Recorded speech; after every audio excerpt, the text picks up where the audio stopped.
First, we'll begin with some congratulations. At the Israeli Academy Awards, Asya won 9 Ophirs, including 3 major prizes: Best Supporting Actor for Shira Hass, who I'm delighted to welcome back, Best Leading Actress for Alena Yiv, welcome back, and Best Film. Congratulations to Ruthy Pribar. Thank you. So I'm going to start with a question for the writer-director, namely, what is the origin of this film, and why did these Israeli characters have the Russian background? Well, it's a very personal film for me. It comes from um, a lot of pain that I've suffered throughout my life because of losing my older sister. And this is something that I've been dealing with over and over through films and through life. And Asset came in a different way. It's not about me and about what I exactly was going through, but how it is. How do you let go of a loved one? How do you do that in your life and be able to be there while you're doing it? And this is something that I was not able to do in my own life. And that is why I was so interested in that. And as for the Russian background, I'm not originated from Russia. I was born in Israel. But when I started writing the film, I understood that this mother and daughter relationship was, I wanted them to be by themselves. I wanted them not to have this circle of family and friends that Israel is very famous for. We all have a lot of people around us, and it's a very small country, and everybody knows each other. So when you have these two characters that are alone in their world, I wanted them to be alone. I wanted them to be immigrants. So I chose for them to be Russian immigrants because it just made so much sense, because there's such a large community of Russian immigrants. And that's how we got to the Russian part. And I'm very happy I did, because it turned out the way it did. So. Yeah. And part of the reason that I think this film works so well is the casting. I'm about to ask the actresses how they prepared, but at what point did you cast Alena Yiv and Shira Hass? I mean, I don't think you wrote it for them, but tell us about that. Oh, well, we had I guess, a pretty ordinary pre-production while starting to cast. And it's actually a funny story, because um, a bit early on in the pre-production, we realized that the film was not going to be shot like it was planned, because I found out I was pregnant.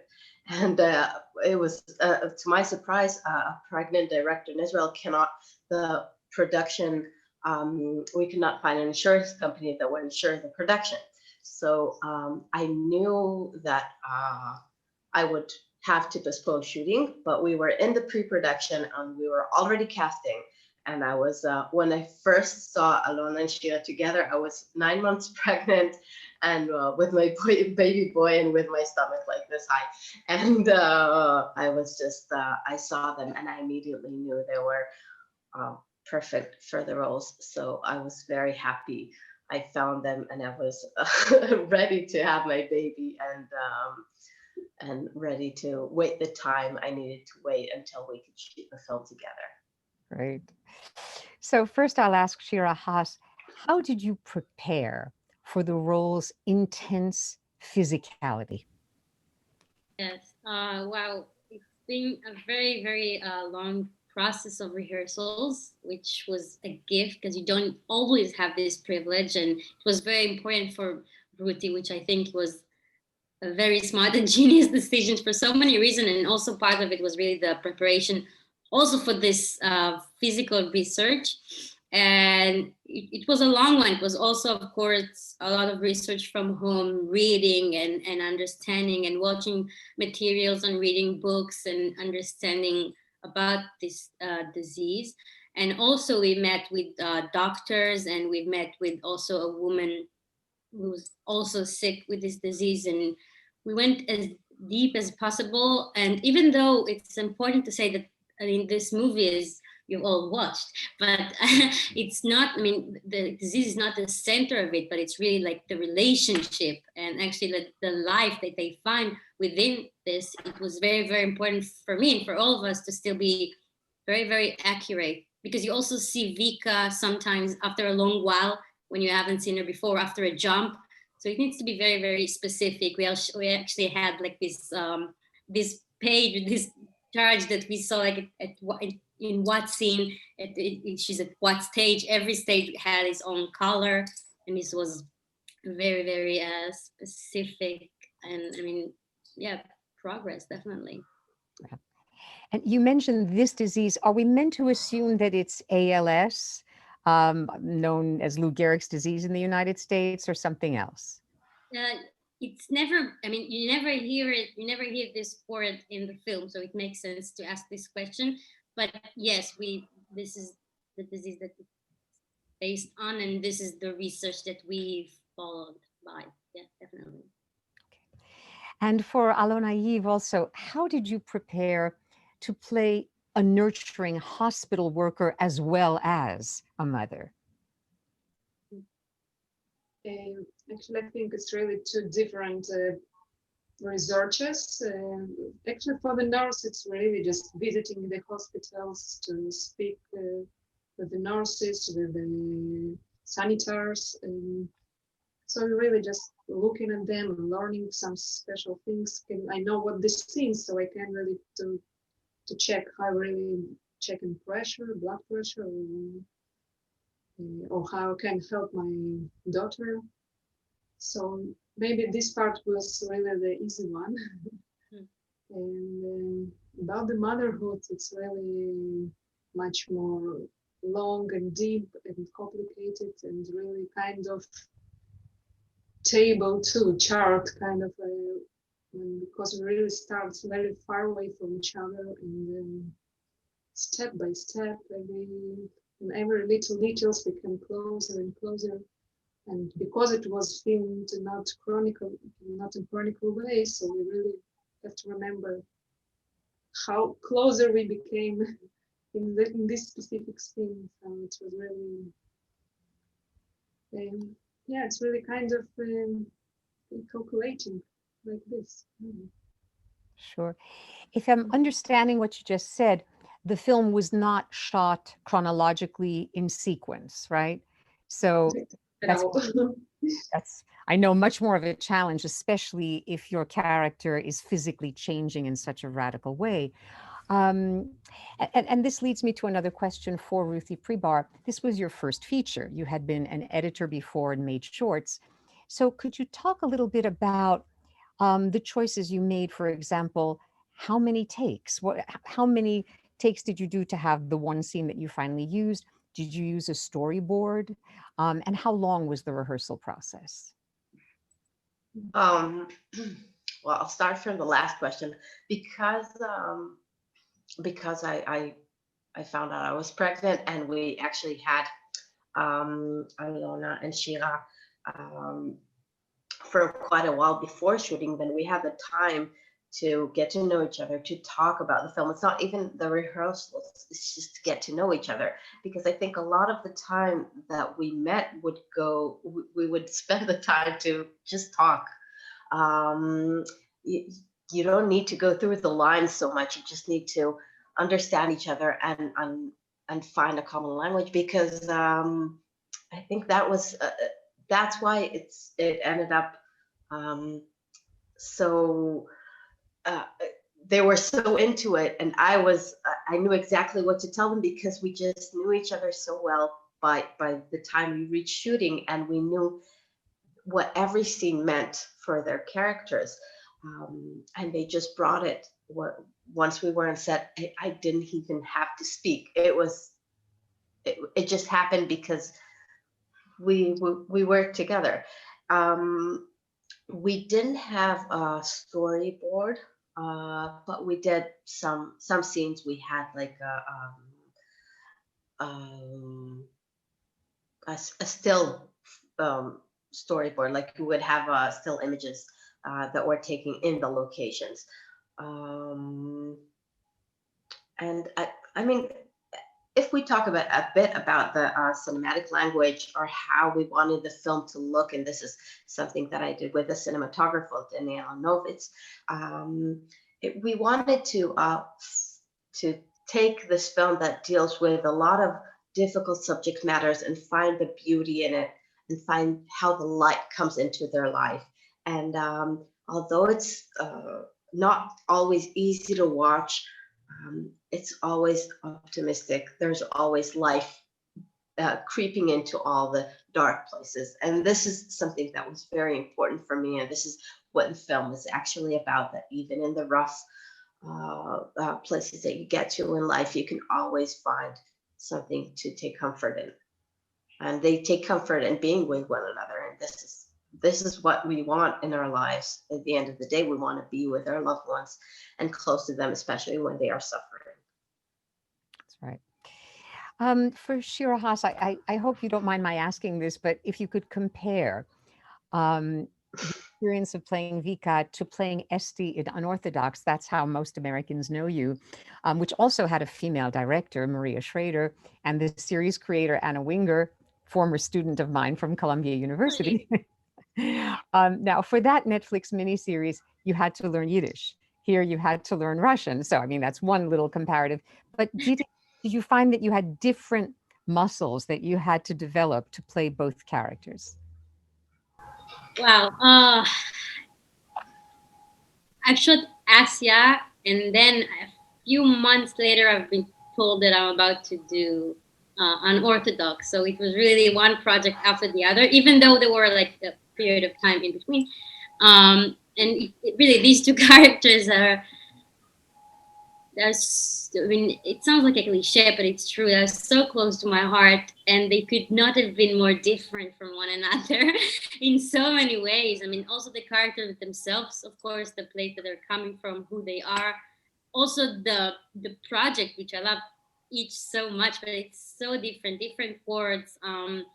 Both female directors that I just adore, and I think they're genius. That's like the the biggest similarity, really.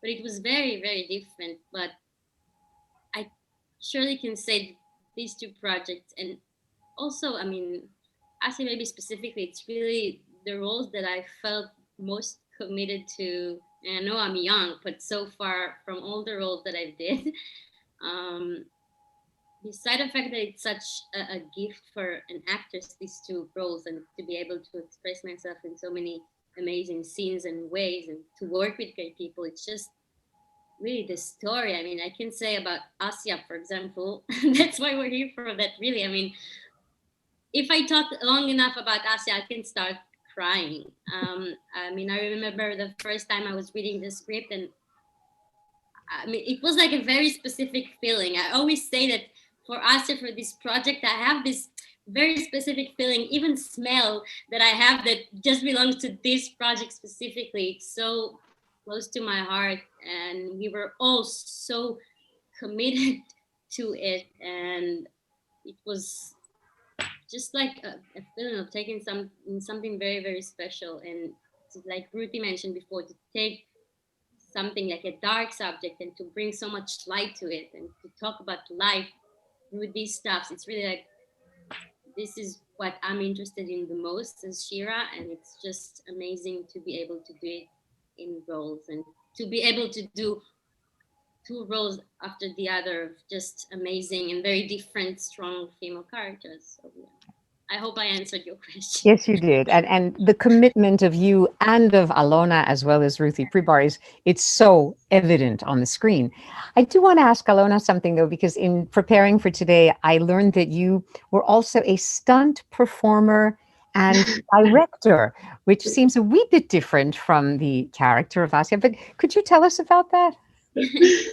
When I finished the cinema study, I really just saw something in the newspaper that there some stunt school is going to be opening, and they invite people to learn it. And I was kind of, wow, it's exactly what two things that I really most love in my life. It's cinema and sports. So it's so I just run there, and yeah, I think before I became pregnant, I made a lot of projects with them with this kind of command that work together.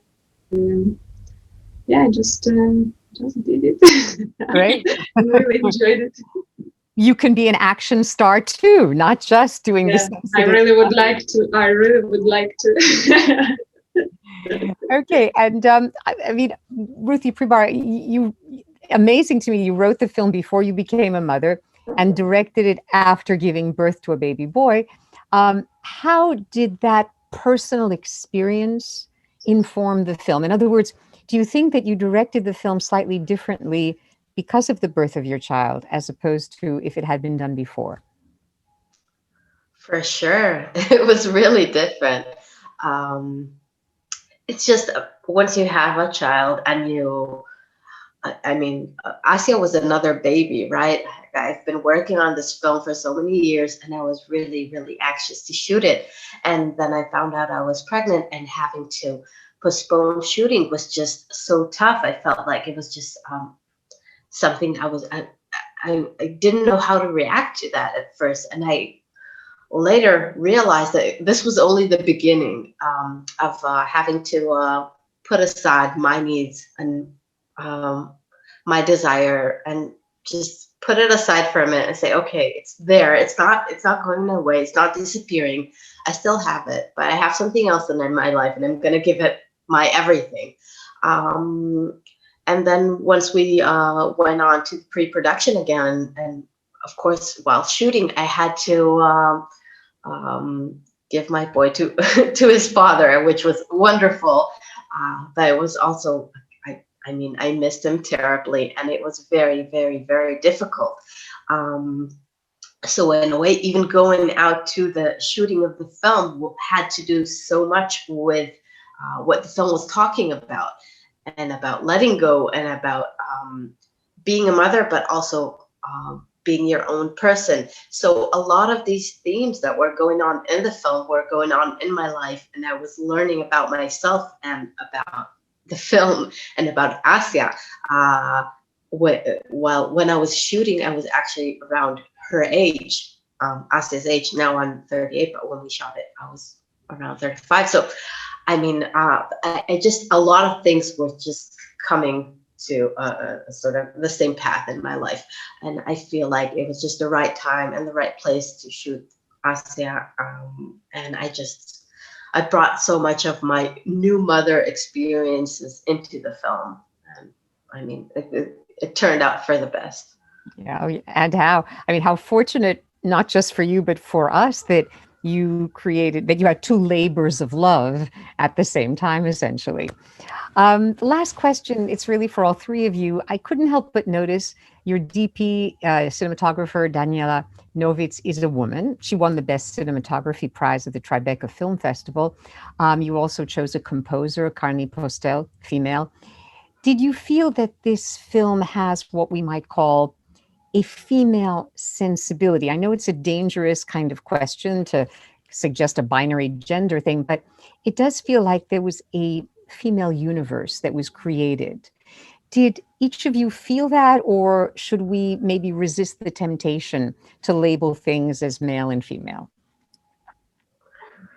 Um, well, I mean, it was a conscious choice. I'm very much aware of the inequality in the film industry, and I knew that once I had the opportunity to make my own film, I'm gonna want to work.